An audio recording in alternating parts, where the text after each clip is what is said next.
এরপরে নবী সাল্লাল্লাহু আলাইহি ওয়াসাল্লাম তায়েফের একটা আঙ্গুর বাগানে প্রবেশ করেন।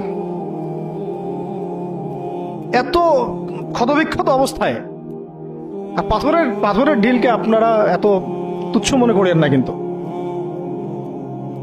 এটা কিন্তু এত তুচ্ছ বিষয় না, কিন্তু এটা যন্ত্রণাদায়ক বিষয়।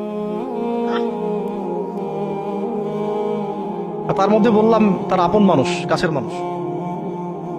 আঙ্গুর বাগানে যাওয়ার পরে ওখানে আদ্দাস রাদিয়াল্লাহু আনহু, আদ্দাস নামে একজন বাগানের দেখভালকারী ছিল। এই বাগান ছিল আবার উতবা এবং শাইবার, বড় আঙ্গুর বাগান।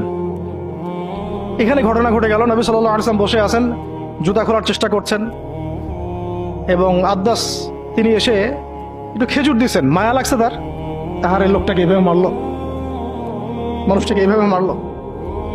তো কিছুই চাচ্ছে না, কিছুই বলে নাই, খালি বলছে এক আল্লাহর ইবাদত করো, আর কিছু চাইছে নাকি?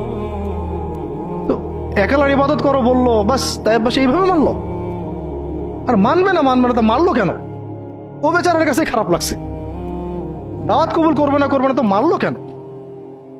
লাঞ্ছিত করার কি দরকার ছিল?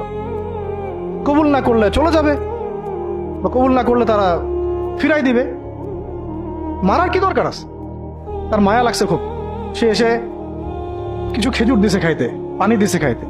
ওই অবস্থায় নবী সাল্লাল্লাহু আলাইহি ওয়াসাল্লাম পানির গ্লাস নিয়ে, খেজুর নিয়ে বিসমিল্লাহির রহমানির রহিম, বিসমিল্লাহ বলছেন।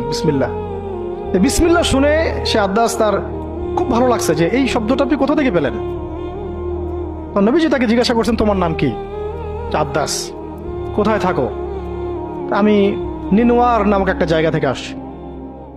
এটা শুনে নবী সাল্লাল্লাহু আলাইহি ওয়াসাল্লাম বলছেন যে, ও আচ্ছা, তার মানে তুমি আমার ভাই ইউনুসের এলাকার মানুষ।